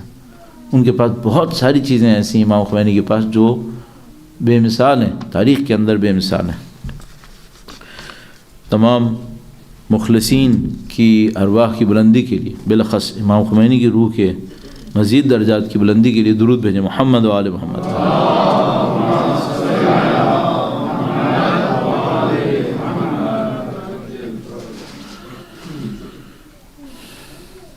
ہاں، انہوں نے کہا کہ کیا آپ ایکسپیکٹ کر رہے ہیں کہ 5 سے 10 سال میں امام زمانہ تشریف لائیں گے؟ اور انہوں نے کہا کہ ہم ایک پیسیمسٹک سوسائٹی کو دیکھ رہے ہیں اور ہم ہر چیز امام زمانہ پہ چھوڑنا چاہ رہے ہیں. پہلی بات تو یہ کہ اگر آپ سوسائٹی کے اندر پیسیمزم دیکھ رہے ہیں یا سوسائٹی کو برا دیکھ رہے ہیں اور اس کی وجہ سے آپ کہہ رہے ہیں کہ امام زمانہ دیر سے آئیں گے، تو میں کہوں گا کہ یہ بالکل الٹا سوچ رہے ہیں آپ. اگر آپ سوسائٹی کو بہت برا دیکھ رہے ہیں تو ہمارے پاس معلوم ہے کہ وہ زمین کو عدل و انصاف سے ایسے ہی بھر دیں گے جیسے وہ ظلم و جور سے بھری ہوگی. تو سوسائٹی کا برا ہونا یہ ثابت نہیں کر رہا کہ امام کے آنے میں دیر ہے، بلکہ یہ ثابت کر رہا ہے شاید امام بہت جلدی آنے والے ہیں. ایک بات، آپ سوسائٹی کے برے ہونے کو دیکھ کر کچھ نہیں سمجھ پائیں گے. آپ کو چاہیے دیکھیں کہ بری سوسائٹی کے اندر اچھے چاہے بہت چھوٹی تعداد میں بن رہے ہیں یا نہیں بن رہے. میں اس کو معمولاً عرض کیا کرتا ہوں کہ رسول اللہ کے اعلان نبوت سے ایک رات پہلے کیا کوئی سمجھ سکتا تھا کہ یہ سوسائٹی اسلام کا مرکز بننے والی ہے؟ صرف 13 سال میں، صرف 13 سال میں رسول خدا نے جس دن اعلان نبوت فرمایا اس کے 13 سال کے بعد مدینہ کی حکومت تشکیل پا گئی، اسلام کا مرکز بن گیا. رسول کے اعلان نبوت سے ایک رات پہلے اگر کوئی کسی کو کہتا کہ 13 سال بعد اس خطے میں اسلام کا مرکز بننے والا ہے جس اسلام نے وہ کارنامے کرنے، تو کیا کسی نے قبول کرنا تھا؟ کم سے کم وہ یہ سوال کرتا کہ چلو اگر نبی اللہ کے معجزے سے آ بھی گئے تو ساتھ دینے کے لیے بندے آئیں گے یا فرشتے؟ اور یہ طے شدہ بات ہے کہ صرف فرشتے نہیں ہونے چاہیے، بندے ہونے چاہیے. تو وہ بندے کہاں ہیں؟ اور وہ نہیں ڈھونڈ پاتا، وہ نہیں ڈھونڈ پاتا. کیوں؟ کیا کسی کے پاس اتنی طاقت ہوتی کہ حضرت ابو ذر کو ڈھونڈ پاتا، حضرت بلال حبشی کو، حضرت عمار یاسر کو، حضرت سلمان فارسی کو، حضرت حمزہ کو؟ اور یہ سب اپنی سوسائٹی کے انتہائی آئسولیٹڈ لوگ تھے، ان میں سے کوئی بھی فیمس نہیں تھا. ابو ذر غفاری، حضرت ابو ذر غفاری صحراؤں میں رہتے تھے، اصلا مکہ سے ان کا تو کوئی تعلق نہیں تھا. حضرت سلمان فارسی اصفہان کے قریب رہ رہے تھے، عیسائی تھے اس زمانے میں، پارسی سے عیسائی ہوئے تھے. حضرت بلال حبشی تو حبشی غلام تھے، ان کا تو کوئی نام ہونے کا سوال ہی پیدا نہیں ہوتا تھا. اسی طریقے سے حضرت عمار یاسر جیسے لوگ وہ بچپنے میں تھے، جوانی کی زندگی گزار رہے تھے. اسی طریقے سے حضرت حمزہ اصلا مکے میں رہتے نہیں تھے، مکے سے اتنے دل برداشتہ تھے. تو میرا اپنے خیال ہے کہ معمولاً انسانوں کے اندر حجت خدا کی نصرت کرنے والے سپاہیوں کو پہچاننے کی طاقت نہیں ہوتی ہے. وہ صرف گندے ماحول کو دیکھتے ہیں اور وہ اس بات کو سوچتے رہتے ہیں کہ اس گندے ماحول میں حجت خدا کے آنے سے کوئی فرق نہیں پڑے گا، جبکہ وہ نہیں جانتے کہ اسی گندے ماحول کے اندر لوگ تربیت پا رہے ہوتے ہیں. چونکہ ہم نہیں جانتے تو ہم سمجھتے ہیں، یا معذرت کے ساتھ میں عرض کروں، چونکہ ہم خود وہ نہیں ہوتے تو ہم یہ سمجھتے ہیں یہاں کوئی نہیں ہے. جبکہ اگر ہم خود وہ ہوتے یا ان جیسوں کو پہچاننے کی طاقت رکھتے ہوتے تو ہمارے اندر پیسمزم نہیں آنا چاہیے تھا، ہمیں امید اور زیادہ نظر آ جانی چاہیے تھی. درود بھیجے گا محمد و آل محمد.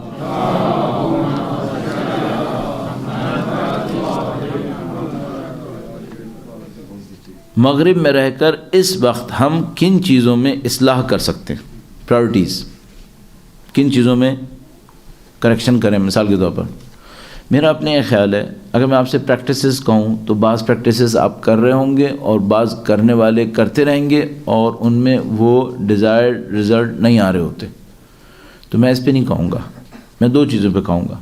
نمبر 1 ویلیوز کے اوپر سب سے زیادہ محنت ویلیوز پہ کریں. آپ کی میری اگر ویلیوز صحیح ہوئیں تو ایکشن اس کو خود بخود فالو کرے گا. یہ ہو ہی نہیں سکتا. مثلا اگر ویلیو میں یہ گولڈ ہے اور ویلیو میں یہ اسٹون ہے تو میں پروگرام کے بعد دونوں کو ایک ساتھ ڈیل نہیں کروں گا.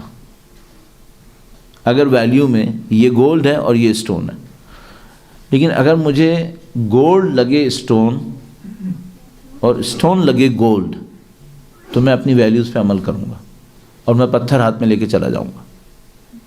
ویلیوز صحیح ہونی چاہیے، کیونکہ آپ کے ساری زندگی کے فیصلے ویلیوز کی بیس پہ ہوتے ہیں. اور میں اس کو بار بار عرض کرتا ہوں کہ ہماری زندگی میں 4-5 سے زیادہ بڑے فیصلے نہیں ہوتے، باقی سب چھوٹے فیصلے ہیں یا پچھلے فیصلوں کے کانسیکوینسز ہوتے ہیں. ہم لوگ بڑے فیصلے زیادہ نہیں کرتے، 4-5 سے زیادہ بڑے فیصلے نہیں ہونے ہوتے.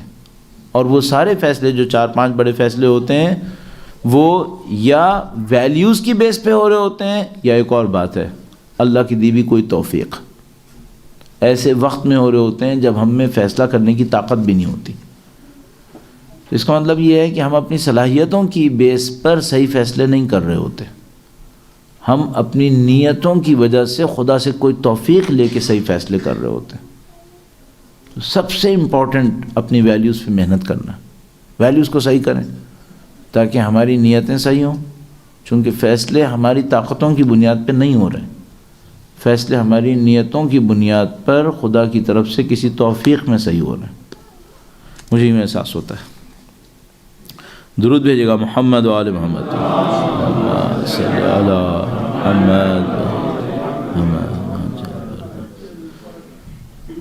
ہاں، انہوں نے فرمایا کہ سیریا کی سچویشن کو ایکسپلین کیجیے گا، اسپیشلی اس الائنس کو دیکھتے ہوئے جو سعودی، ٹرکی، UAE، بحرین اور اس کے مد مقابل یعنی ایران، حزب اللہ، سیریا اور رشیا کا ہے. اس کے اوپر ہم نے کافی تفصیلی باتیں مختلف جو پروگرامس ہم پاکستان میں کرتے ہیں زاویہ کے نام پر اس میں کی ہیں. آخری زاویہ کے اندر بھی اس کو تفصیل سے بیان کیا. یہ جو الائنس ہمارے پاس ہیں اس وقت، مثال کے طور پر اب مجھے سمجھ میں نہیں آ رہا کہ اگر یہاں سے ایران، حزب اللہ، سیریا اور رشیا لکھا ہے تو وہاں سعودی، ٹرکی، UAE، بحرین میں امریکہ کیوں نہیں لکھا ہوا؟ امریکہ ان کی الائڈ پارٹی ہے، تو اس الائنس کو تو وہی ہیڈ، لیڈ تو وہی کر رہا ہے. تو ہمارے پاس 2 گروپس بنے ہوئے ہیں، بہت کلیئر گروپس ہیں.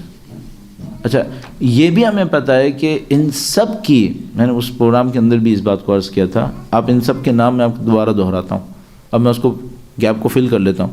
امریکہ، سعودیہ، اب باقیوں کے نام نہیں لے رہا، میرا ویزا یہاں کا ہے. ابھی واپس بھی جانا ہے. تو امریکہ، سعودیہ، ترکی، UAE، بحرین. اچھا ان سب کے آبجیکٹیوز ایک ہی ہیں؟ نہیں. ان سب کی پرائرٹیز ایک ہی ہیں؟ نہیں. اس کا مطلب یہ ہے کہ آپ کو دیکھنا پڑے گا کہ یہ کب ٹوٹنے والا ہے، آپ کو یہ دیکھنا پڑے گا. اچھا دوسرا، ایران، حزب اللہ، سیریا، رشیا، سب کی پرائرٹیز ایک ہی ہیں؟ نہیں. انتظار کریں کہ یہ کب ٹوٹنے والا ہے. ہمارے پاس ایسی جنگ ہو رہی ہے جس کے پھیلنے کا کسی بھی وقت امکان ہے. ایک پرائرٹیز نہیں ہے یہاں پہ. ان میں ایک دفعہ پرائرٹی کا ڈفرینس صرف اتنا ہوتا ہے، میری بارڈر اور تمہاری بارڈر، جیسے معمولاً دوسری جنگ عظیم میں ہو رہا تھا. امریکہ، فرانس اور انگلینڈ مل کے لڑ رہے تھے، مثلاً ہٹلر سے جو کچھ بھی، سب کے نزدیک پرائرٹی تھی بارڈر. یہاں ایشو بارڈر اور میری بارڈر اور تیری بارڈر کا نہیں ہے، یہاں ایشو آئیڈیالوجی کا ہے، جو بہت سبسٹینشیل ڈفرینس ہے. اس کا مطلب ہے یہ الائنس کام نہیں کرے گا، یہ الائنس ٹوٹے گا. صحیح ہے. اس کا مطلب یہ ہے کہ امریکہ، سعودیہ، ترکی، UAE، بحرین، ان کے الائنس کی کوئی خبر نہیں ہے. اچھا اس میں IS کیوں نہیں لکھا؟ الائڈ فورسز کو ہم جمع کر رہے ہیں، وہ دونوں سب ایک دوسرے کا الائنس میں بیٹھے ہوئے ہیں، ہم سب کو معلوم ہے. تو اس کا مطلب ہے یہ گروپ فوراً ٹوٹنے والا ہے، یہ ٹوٹے گا. ان کی پرائرٹیز کہیں بھی میچ نہیں کریں گی ایک دوسرے کے ساتھ. اچھا اس میں ایک اور بات بھی ہے، ہم سب کو پتہ ہے، IS کے نام پہ بہت سارے اسمگلرز کام کر رہے ہیں، IS کے نام پہ بہت سارے ہٹ مین کام کر رہے ہیں، جن کا کوئی تعلق کسی آئیڈیالوجی، کسی کنٹری سے نہیں ہے. ان کا تعلق صرف پیسے سے ہے. اس کا مطلب ہے یہ گروپ بہت ولنریبل ہے، کسی بھی ٹائم پہ یہ کولیپس کرے گا. لیکن اس کے کولیپس ہونے کے پیچھے ایک بہت بری خبر ہے. وہ کیا؟ پھر آؤٹ آف کنٹرول ہوگا. یہ وہ ہے جو ہو سکتا ہے. وہ صورتحال بہت خون بہائے گی. ابھی انڈر کنٹرول ہے. اور جو دوسری پارٹی ہے، گروپ ہے، اس کو اچھی طرح پتہ ہے کہ یہ آؤٹ آف کنٹرول ہو سکتا ہے. سب کو، ان دونوں کو ایک دوسرے کے بارے میں پتہ ہے کہ ہم جو ایک دوسرے کے ساتھ الائنس بنا کے لڑ رہے ہیں، کسی کا بھی الائنس کسی بھی وقت اپنا کام کر دے گا.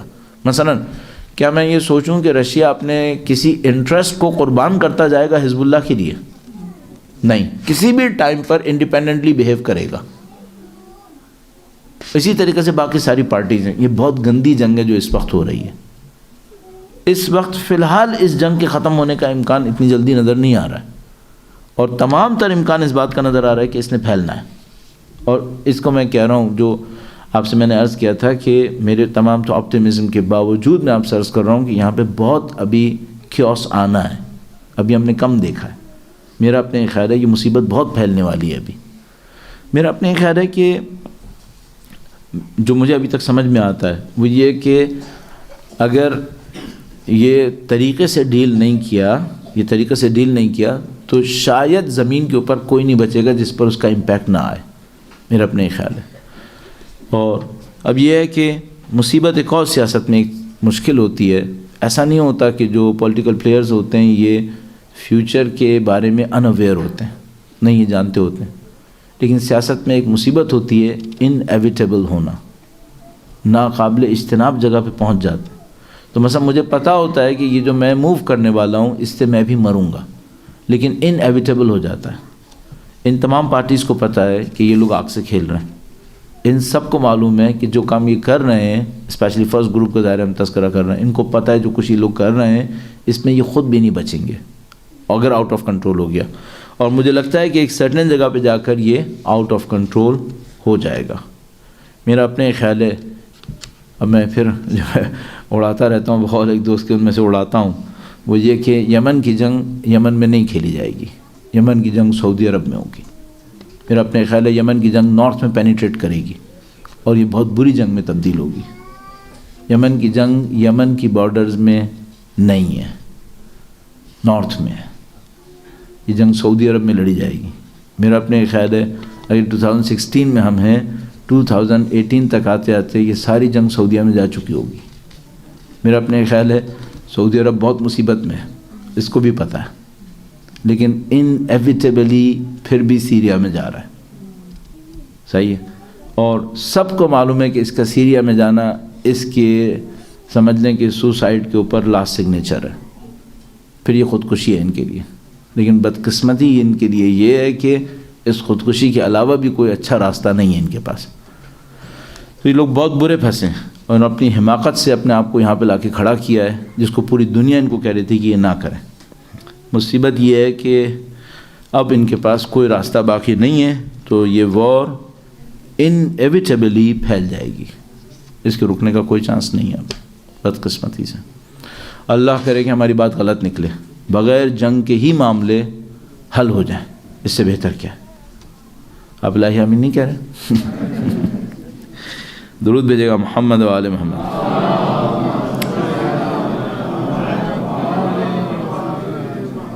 ہاں، انہوں نے لکھا ہے کہ کیا ہم IS کے خلاف وار کو جوائن کر لیں، چونکہ اس کے علاوہ میں اپنے رول کو کوئی یوزفل رول نہیں دیکھ رہا. ہاں، میرا اپنے خیال ہے کہ اگر IS کی جنگ وار ہے، ملٹری وار، تو ان کی بات صحیح ہے. اور میری انڈرسٹینڈنگ میں IS کی جنگ ملٹری وار نہیں ہے، یہ ثقافتی و فلسفی جنگ ہے. میرا اپنے خیال ہے. اس خاطر میرے خیال میں اگر میرا جیسا آدمی میدان جنگ میں چلا گیا IS سے لڑنے کے لیے، تو میں نے اپنے آپ کو ان ایفیشینٹلی یوز کر لیا ہے، کیونکہ میں نے اپنے آپ کو اس لیول پہ یوز کر لیا ہے جس پر مجھے یوز نہیں ہونا چاہیے تھا. صحیح ہے. تو میں حماقت نہیں کروں گا، میں یہ کام نہیں کروں گا. میرے جیسے آدمی کو اس میں کوئی شبہ نہیں ہے کہ IS ہمارے لیے ملیٹنٹ تھریٹ نہیں ہے. میرا اپنے خیال ہے یہ ملیٹنٹ تھریٹ نہیں ہے IS الون. ہاں، ایک بات تھی، پھر مرجع تقلید نے حکم کیوں دیا موبلائزیشن کا، ماس موبلائزیشن کا، جس کے نتیجے میں تقریباً 2 ملین سے زیادہ لوگوں نے نام لکھوا دیا اور ان کے اوپر millions of dollar per month خرچ ہو رہا ہے ابھی. انہوں نے یہ کام کیوں کیا؟ انہوں نے اس لیے کیا کہ IS کے بہانے پر بہت ساری طاقتیں اپنے کام کو چھوڑ کر IS کو سپورٹ کر سکتی تھیں، اور انہوں نے اس بات کو فیل کیا کہ اگر انہوں نے یہ موبلائزیشن نہیں کیا تو شاید عراقی آرمی بھی IS کے مقابلے میں نیوٹرل رول پلے کرے گی، اور اگر ایسا کرے گی تو پھر ڈیفنس لائن کوئی باقی نہیں رہے گی. تو ان کے لیے بہت ضروری تھا کہ وہ ماس موبلائزیشن کر کے عراقی آرمی کے ڈاؤن فال کو روک لیں، جس کے نتیجے میں IS کو مزید آگے بڑھنے کا کوئی موقع نہیں ملے گا.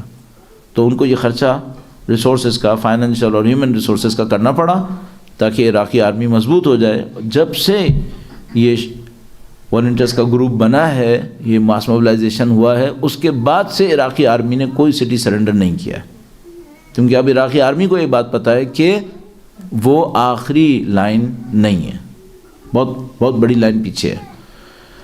فزیکلی مجھے نہیں لگتا IS تھریٹ ہے اس وقت، جو میں بار بار عرض کر رہا ہوں آپ کی خدمت میں. وہ تھریٹ نہیں ہے، تھریٹ اس سے پیچھے ہے. اس کے پیچھے بہت کچھ ہے، اس کے پیچھے سارے ملک ہیں، اور ان سب کی اگر آپ کو ملٹری تھریٹ کی ایکسٹینٹ کا اندازہ لگانا ہے تو 4 ملکوں کی فوج کو IS کے پیچھے کھڑا کیجئے کم از کم، پھر آپ کو پتہ چلے گا IS تھریٹ نہیں ہے، 4 ملکوں کی فوج تھریٹ ہے، اور پوٹینشلی امریکہ 5 ملکوں کی فوج.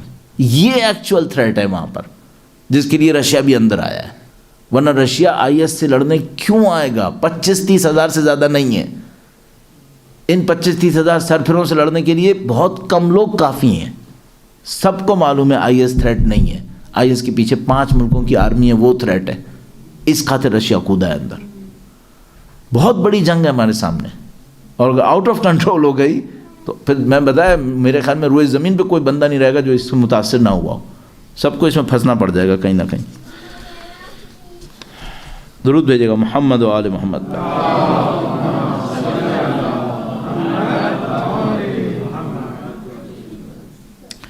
لکھا ہے کہ سب سے امپورٹنٹ کام کیا ہے جو ہمیں کرنا چاہیے اپنے بچوں کو تیار کرنے کے لیے، آگے آنے والے واقعات کے لیے. آگے جو ٹائم آ رہا ہے اس کے لیے اگر ہم بچوں کو تیار کرنا چاہیں تو سب سے اہم کام کیا کرنا چاہیے؟ برادر، میں آپ کی خدمت میں عرض کر چکا ہوں کہ ویلیوز کے اوپر کام کرنا سب سے امپورٹنٹ ہے. ہمارے بچوں کے سامنے جو تھریٹس ہیں ان میں بھی جو سب سے امپورٹنٹ تھریٹ ہے وہ ان کی ویلیوز کا ہے. پاکستان کے ایک قدر قابل اسکالر، میں نام نہیں لینا چاہ رہا چونکہ میں نے قدر قابل کہہ کے ذرا نگیٹو بھی اس کا بول دیا ہے.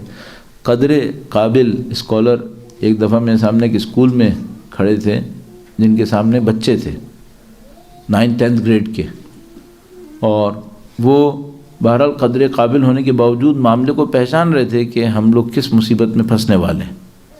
تو مجھے یاد ہے کہ وہ بچے جب ان کے رسپیکٹ کے لیے کھڑے ہوئے تو انہوں نے ایک دفعہ بچوں کو بڑے طریقے سے دیکھا، انہوں نے کہا کہ بیٹا بیٹھ جاؤ، ابھی بہت سخت وقت آنے والا ہے. وہی بات صحیح ہے کہ اگر کوئی جانتا ہو تو اس کو پتہ ہے کہ بہت سخت وقت آنے والا ہے، تو اس کی جو تیاری ہوگی وہ ویلیوز پہ ہوگی، اور کسی چیز میں ہم نہیں جیت پائیں گے. یعنی اور کوئی چیز نہیں ہے جس پہ کام کرنے سے میں سوچوں میرے بچے بچ جائیں گے. تو ان کی ویلیو، اچھا ویلیوز کا مسئلہ یہ ہوتا ہے کہ بچے ہم لوگوں کی پریکٹسز سے سیکھتے ہیں، ہمارے الفاظ سے نہیں سیکھتے. اگر لوگوں نے دین کو الفاظ سے سیکھنا ہوتا تو سارے حافظ قرآن بہت اچھے دیندار ہوتے، لیکن الفاظ سے کوئی نہیں سیکھتا ہے، اعمال سے لوگ سیکھتے ہیں. اور وہ جو ہماری اور آپ کی پریکٹسز ہیں وہ بچوں کی ویلیوز کو ڈکٹیٹ کر رہی ہوتی ہیں ایکچولی. تو پرابلم یہ نہیں ہے کہ یہ کیسے سیکھیں گے، پرابلم یہ کہ ہم کیسے سکھائیں گے اگر ہم اپنے پریکٹسز کے اندر ان ویلیوز کو ریفلیکٹ نہیں کریں گے. اور ظاہر ہے کہ ہم خود اس مشکل میں پھنسے ہوئے ہیں کہ ہماری ویلیوز کیسے صحیح ہوں گی. تو جو ہم سے سیکھنے والے بچے ہیں وہ بیچارے کہاں جا رہے ہیں. پرابلم یہاں پر ہے. یعنی اصل میں عرض کروں پرابلم بچے نہیں ہیں، پرابلم ہم ہیں. جو ہم لوگ کہتے ہیں پرابلم چائلڈ ہے، ایکچولی پرابلم چائلڈ ہم ہیں. وہ بیچارہ یہ شکوہ کر سکتا ہے خدا سے کہ خدا کس بچے کو میرا باپ بنا دیا، وہ یہ کہہ سکتا ہے. تو پرابلم ہم لوگ ہیں، ہمیں اپنے آپ کو صحیح کرنا ہوگا تو بچے کافی حد تک بہتر ہو سکتے ہیں. درود بھیجے گا محمد و آل محمد صلی اللہ علیہ محمد. اچھا سوال تو بہت اچھا ہے، جگہ اچھی نہیں ہے. اس میں لکھا ہے کہ علماء ایکسیپشنلی اچھی لیڈرشپ پرووائڈ کر رہے ہیں، لیکن کیا آپ سمجھتے ہیں کہ ایرانی نیشنلزم نیگیٹو یا پازیٹیو رول پلے کر سکتا ہے؟ تو ہم جگہ پہ شاید اچھے نہیں ہیں اس سوال کو ڈسکس کرنے کے لیے. ہاں یہ ہے ایسا، ایرانی نیشنلزم نے بہت اچھا پازیٹیو رول پلے کیا ہے بعض اسفیئرس کے اندر. اگر ایرانیوں کے اندر اتنا اسٹرانگ نیشنلزم نہ ہوتا تو یہ اتنی لمبی مدت دنیا کی طاقتوں سے نہیں لڑ سکتے تھے. ان کے نیشنلزم نے ان کو بہت سپورٹ کیا. البتہ یہ جو نیشنلزم تھا یہ اتنا ہی کاؤنٹر پروڈکٹیو بھی تھا. اس نے ایک طرف ان کو انٹرنلی بہت سپورٹ کیا جس سے لوگ اپنے ملک کے اندر بہت مضبوط رہے. ایکسٹرنلی اتنا ہی اس نے ان کو کمزور بھی کیا کہ اگر یہ اتنے نیشنلسٹ نہ ہوتے تو ان کی بین الاقوامی کامیابیاں اس سے بھی زیادہ ہو سکتی تھیں. لیکن بہرحال یہ دنیا مادی دنیا ہے، یہ دنیا آئیڈیل دنیا نہیں ہو سکتی. جنت وہ جگہ ہوتی ہے جو آئیڈیل ہوتی ہے، وہاں سب کچھ مل جاتا ہے. یہ دنیا ہے، یہاں پہ جو اچھا ملتا ہے اس کے ساتھ کچھ نہ کچھ برا بھی ملتا ہے. اگر بچہ شائع ہوتا ہے تو بڑا کام نہیں کرتا، بڑا کام کرنے والا ہوتا ہے تو میرے کنٹرول میں نہیں ہوتا. تو یہ دنیا اس طرح کے ٹکراؤ کی دنیا ہوتی ہے. یہاں ایک اچھی چیز آتی ہے، ایک بری چیز بھی آتی ہے. تو ایک نیشنلزم بھی ایسی ایک چیز ہے. البتہ کہہ سکتے ہیں کہ کنٹرول نیشنلزم ہے. اگر بہت برا نیشنلزم ہوتا تو پھر یہ اچیومنٹس نہیں آ سکتی تھیں، ختم نہیں آ سکتی تھیں. تو نیشنلزم ہے جو کسی حد میں برا بھی ہے، لیکن بہرحال ابھی بھی اس کا رزلٹ، نیٹ رزلٹ جو ہے وہ اچھا ہے. تو کنٹرول ہے اس کا مطلب ہے. درود بھیجے گا محمد و آل محمد.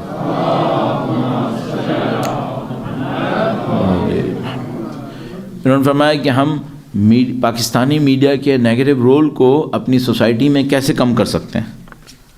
میں آپ کو ایک راستہ بتاتا ہوں. پہلا کام یہ کریں کہ ٹی وی کو انٹرٹینمنٹ میں استعمال مت کریں. دوسرا کام یہ کریں کہ ان کے ٹاک شوز کو مت دیکھیں جو ڈس انفارمیشن کے شوز ہیں. یہ انفارمیشن نہیں ہے، ہم لوگوں کو معلوم ہے یہ ڈس انفارمیشن ہے. یہ ڈیلیبریٹلی ہمیں ادھر ادھر لے کے جا رہے ہیں. میں تقریباً 6 سال سے اس پہ عمل کر رہا ہوں کہ میں انٹرٹینمنٹ کے لیے ٹی وی نہیں دیکھتا ہوں اور میں کبھی ٹاک شو نہیں دیکھتا، تاکہ یہ لوگ اپنے ڈس انفارمیشن کے ذریعے میرے دماغ کو تبدیل نہ کر سکیں. تو میں آپ کو مشورے کے طور پہ کہوں گا کہ آپ شاید ان کے اس کارنامے کا مقابلہ نہیں کر سکیں گے اگر آپ ان کو اہمیت دے رہے ہیں. تو کم سے کم آپ اپنی حد میں یہ کر لیجئے کہ اس طرح سے مقابلہ کر لیجئے. ہاں ظاہر ہے اس کے علاوہ بھی بہت کچھ کیا جا سکتا ہے. مثلا ہماری طرف سے میڈیا پہ نمائندگی ہو اور ہم ان کے غلط کام کو کاؤنٹر کرنے کے لیے پازیٹیو کام پیش کریں. لیکن مجھے یہ بھی پتہ ہے کہ اس کی کمپلیکیشنز کتنی ہیں, اس کے ریسورسز کیا ہیں, اور جس قوم کے اندر ریسورسز کی ایلوکیشن اتنی بری طرح سے پرائورٹائز ہوئی بھی ہو جس طرح سے ہماری قوم کے اندر ہوئی بھی ہے, تو اس کے بعد ایک بہت اچھا رزلٹ لینا اس وقت بہت مشکل ہے. تو اس کا جو لمبی مدت کا حل ہے وہ یہ کہ ہماری جو ایلوکیشن آف ریسورسز میں پرائورٹیز ہیں اس کو ہمیں چینج کرنا پڑے گا, جو شارٹ ٹرم میں فی الحال پاسبل نہیں ہوگا. تو شارٹ ٹرم میں جو پاسبل ہوگا وہ یہ کہ میں میڈیا کو فی الحال نہ دیکھوں تاکہ میں اس مصیبت سے نکل آؤں. کم سے کم جو لوگ امپورٹنٹ ہیں جن کی بات میں دوسرے لوگوں کو سننے کا ایک امکان ہوتا ہے, کم سے کم وہ اس سے محفوظ رہیں گے. درود بھیجے گا محمد و آل محمد.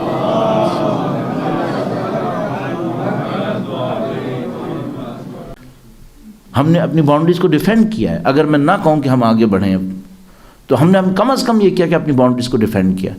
ہمارا دشمن بھاگ رہا ہے اس وقت, ان کے پاس اتنی جرأت نہیں ہے اس وقت اپنے جنازے کو شان سے اٹھا سکیں, وہ اپنے مردوں کو اٹھانے کو تیار نہیں ہے. الحمدللہ رب العالمین ہمارے پاس ایک عقیدہ تھا, ہمارے پاس ایک آئیڈیالوجی تھی. ہم اپنی آئیڈیالوجی کے اندر اتنے مضبوط تھے کہ ہمارے دور کا بھی تعلق رکھتا تھا تو ہم نے اس کو اپنا کہہ کے جنازہ اٹھایا تھا. ہم نے کبھی بھی اس میں شرمندگی نہیں دکھائی. تو بحمدللہ رب العالمین یہ ہماری کامیابی ہے. اور میں آپ کی خدمت میں عرض کروں, پاکستان کی جو پلانرز تھے وہ ہمارے خلاف 30-35 سال محاذ آرائی کرنے کے بعد یقیناً اس اسٹریٹجک ڈیسیشن پہ پہنچے ہیں ہمیں مائنس کر کے پاکستان نہیں سوچ پائیں گے, یعنی ہمیں انکلوڈ کرنا پڑے گا. تو بحمدللہ یہ مقاومت کا نتیجہ ہے, یہ استقامت کا نتیجہ ہے. ان کو ریئلائز کرنا پڑا. لیکن جب ہم اس استقامت کے دور سے گزر رہے تھے تو ہمارے دوست احباب ہم سے کہہ رہے تھے کہ اپنی باری کا انتظار کرو اور جنازے اٹھاؤ اور رو لو, یہ کرو وہ کرو. ہماری ہمتوں کو کمزور کر رہے تھے. اس وقت کوئی نہیں تھا جو ہماری ہمتوں کو بڑھا تھا. آپ غلط رول پلے مت کریں, آپ صحیح کردار پکڑیں, ہمت کو بڑھائیں کسی طریقے سے. اور الحمدللہ یہ بے بنیاد نہیں ہے کہ ہم ہمت کو بڑھائیں. یعنی کوئی یہ کہ بھائی کس ٹائپ کا پازیٹیو آپٹیمزم ہے کہ جس میں کوئی بیس نہیں ہے اور ہم ہمت بڑھائیں. نہیں, پازیٹیو بہت کچھ ہے یہاں پر. تو آپ اس کو ریئلائز کریں. الحمدللہ رب العالمین یہ آپ کی قوم ہے. اور دوسری بات جو مجھے بہت بری سمجھ میں آتی ہے وہ یہ کہ جیسے ہی کوئی کمزوری دیکھتا ہے اپنے بچے کے اندر, یہ کہتا ہے یہ صاحبزادے انہوں نے یہ کیا ہے, اور جب وہ ٹرافی لے کر آتے تو کہتا ہے میرے بیٹے نے کیا ہے. یہ کیا مصیبت ہے؟ جس دن وہ فیل ہو کر آیا تھا اس دن تم نے کیوں نہیں کہا کہ میرا بیٹا فیل ہوا ہے؟ اس دن بھی تو اس کو اون کرو. تو جیت والے دن تو کہتے ہیں حزب اللہ شیعہ ہے, اور پاکستان میں جب کہتے ہیں تو کہتے ہیں یہ پتہ نہیں کون سی قوم ہے. یہ کیا ہے؟ یہ لوگ ہمارے ہیں, ہم ان کے ہیں, ہم ان سے ہیں, یہ ہم سے ہیں. ہم کیوں اس موقع کا انتظار کرتے ہیں کہ جب کوئی اچھی خبر ملے گی تو ہمارا ہے, پھر نہیں, پھر ہمارا ہے تو ہمیشہ ہمارا ہے. پھر یہ کیا, یہ ڈبل اسٹینڈرڈ آپ کیوں بناتے ہیں؟ آپ کرکٹ کے میچ میں پاکستانی ٹیم کو سپورٹ کرتے ہیں اور باقی پاکستانی ٹیم کو گالیاں بکیں. آپ یہ مت کریں. اس کو اون کرو. یہ بھائی تمہارا ملک ہے, تمہاری قوم ہے, تمہارے لوگ ہیں, تمہارے دین کے ماننے والے. ان کے دکھ درد میں ساتھ بیٹھو, ان کے مسائل کو سمجھو, ان کو سمجھو, حل کرنے کی کوشش کرو.